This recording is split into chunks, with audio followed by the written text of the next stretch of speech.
Uptick Watch Reviews, Uptick Watch Reviews, Uptick Watch Reviews, Uptick Watch Reviews, Uptick Watch Reviews, Uptick Watch Reviews, Uptick Watch Reviews. Bonjour mes amis, hi guys. Interesting email I got from a viewer named Filip. He's a 29-year-old programmer. Right now he's got one watch, an Omega Speedmaster Blue Diver. I'm guessing it's the one with the wave dial. Great watch in your 20s. I sure didn't have anything that good in my 20s. And, you know, it's a watch for life. You don't really need anything else. But nevertheless, he would like to build up a collection, asking my advice. He's got a few things he's thinking about. He loves Omega. He's looking at the Aquaterra Green Blue, Speedy Sapphire Crystal, or Globemaster with some gold. And, I loved Omega as well. That's where I started with luxury watches. First, I got a racing. Then I got a great deal on an Aquaterra, actually. Blue dial, vertical tick motif, no frame around the date, 39 millimeter, 38.5. Really fantastic watch. I sold it recently at a profit, in fact. That shows you how strong the market is. But that one, I think, had something special. They changed it. They changed to a horizontal pattern. The date moved to the 6 o'clock. And it's possible that you can find those nuggets here and there still of watches that are becoming a bit more special than others, even for a brand like Omega, which makes so many versions, so many different things. Maybe in a way, it's interesting that some of them are a bit more special. That one was very close to the one that you see in the James Bond movie with Daniel Craig, actually. But anyway, would I add an Aquaterra if I had a Speedmaster diver? I wouldn't. It's pretty much the same watch. Underneath, just like the Datejust is the same as any other Rolex diver at the core of itself. I think I would go for one or the other. The Aquaterra, I loved it when I had it, and then when I got to Rolex, I just prefer the aesthetic of Rolex. I prefer the bracelet, the clasp. I prefer the slimmer cases. The accuracy was better. The lume was better. Everything in the end was better, except maybe there's no air coating. That's the only thing you can find better with the Aquaterra. And careful with that. You can even scratch it on the if it's applied on the outside. So really. I sold my Aquaterra. I wouldn't really recommend going into that if you have a Speedmaster already. Speedy, great choice. Sapphire or Hesalite, whichever you prefer. I prefer Hesalite. I think it has more. It's a bit more interesting. How much are you going to look at that movement? Really, it's not exactly like you're looking at a hand-finished Patek or longer chronograph movement. So maybe not necessarily the better choice to go for Sapphire. Also, would I go for the new model or the outgoing one? I prefer the outgoing without the coaxial, the metas and all that stuff. There's actually an issue with them. If you run the chronograph, sometimes the watch can stop. My friend Johnny Guitar had the issue, and other people have reported the issue. So maybe save yourself the trouble and a few bucks. Go for the previous one. I think that would be the logical step for you, Philip. If you love Omega, Speedy, I love foundation watches. I've bought many watches, but at the end of the day, if I had to keep 3 or 4, I would say a Rolex Explorer. I would say Rolex Datejust, Speedmaster, and my Sea Dweller, or a Submariner if you have a Submariner. At the end of the day, those are the ones that I love. And I know it's very conservative, it's a bit boring. You mentioned you like a bit of pizzazz, a bit of gold. Why not the Speedy Tokyo 2020 with a green bezel, a bit of gold on the case and the pushers, and the gray dial. It's got a sapphire crystal. I think it's got the extension in the clasp. And it's a very special, momentous occasion. Tokyo 2020 cancelled. Then happen a year later. It's going to be a conversation piece forever. We were talking about collectability. Maybe I think that would be something interesting, a bit different than the classic Speedy Moonwatch, whichever you go for. The price is still reasonable, especially compared to the other Tokyo 20 models like the Panda dial. So maybe look into that. Now, Philip is also looking at the Rolex, and there he says something in his email which is a bit weird.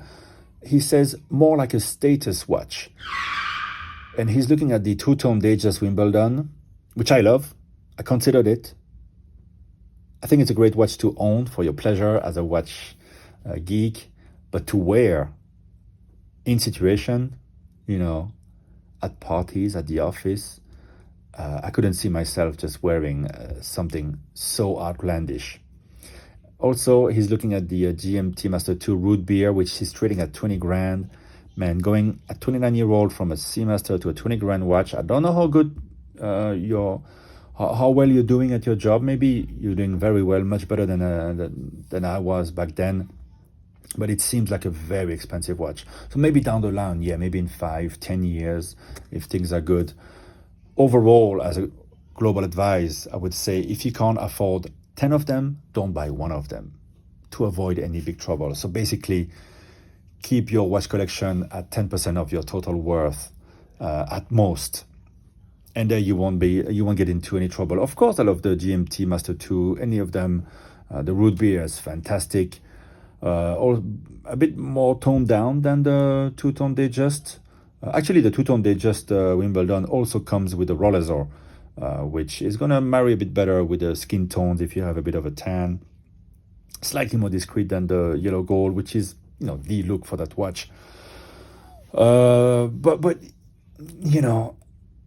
you're talking about the status, Rolex as a status watch. Man, let me tell you about status. Status comes from your hard work and from your behavior, not from your watch. Your watch shouldn't be louder than you are, shouldn't do the talking.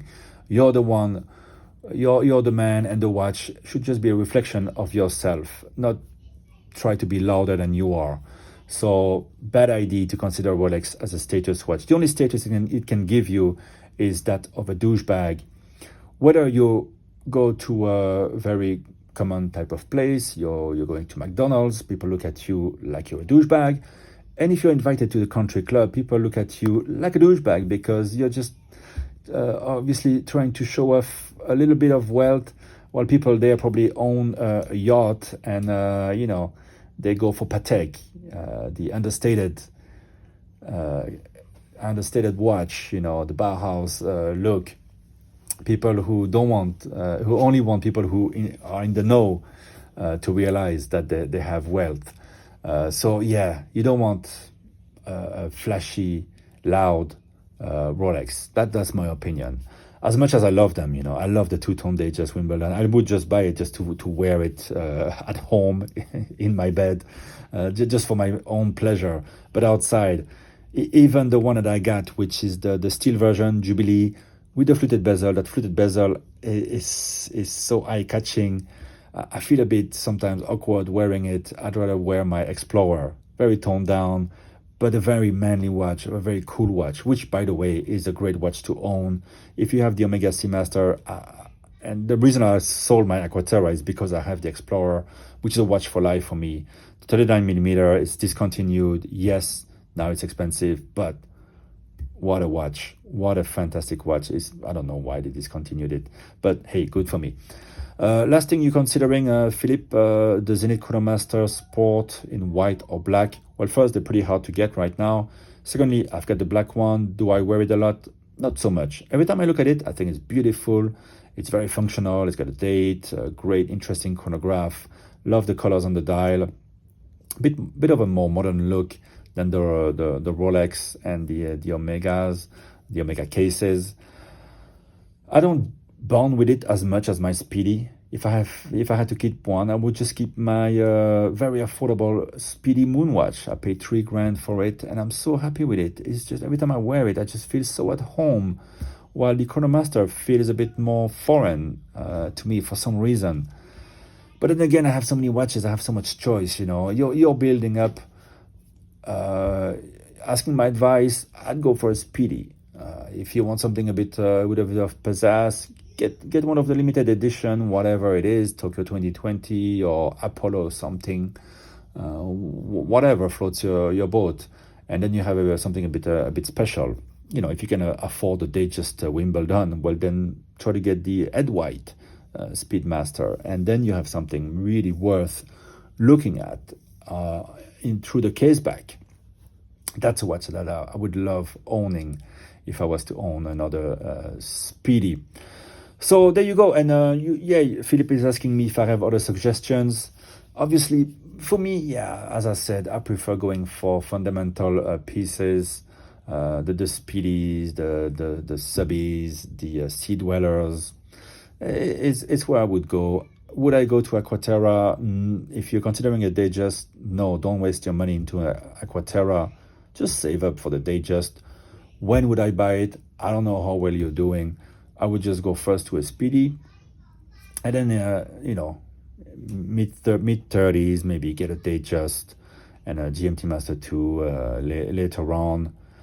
Interesting, the GMT Master 2s, the GMT Masters, the vintage ones, the prices are really stagnating. They rose so much in the past years, but now they stagnate around 14, 15 grand because the new stuff is so good, in such demand. Everybody really wants it, and so people think twice before buying the vintage stuff.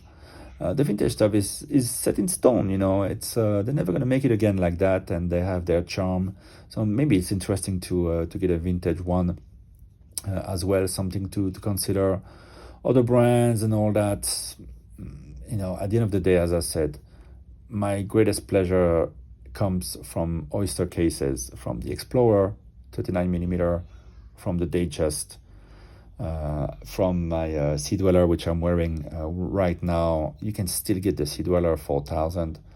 That I think it will always be it's a modern collectible. It's a wonderful watch.